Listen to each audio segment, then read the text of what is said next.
soy Paco Camus, el diseñador de Coim, y hemos presentado esta feria algunas novedades, como es el mueble Morfeo, que es un mueble de televisión un poco especial.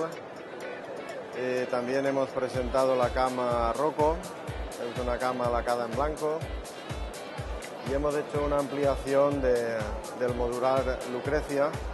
Hemos incorporado el acabado en chapa en 3 colores, el teca, el nogal y el sombra.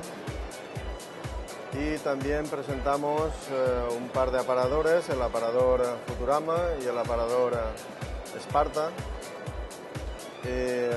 Hemos presentado también la consola Maxim, lacada en negro, y el espejo Glam, que lo presentamos en 2 tamaños, de 180 y de 120.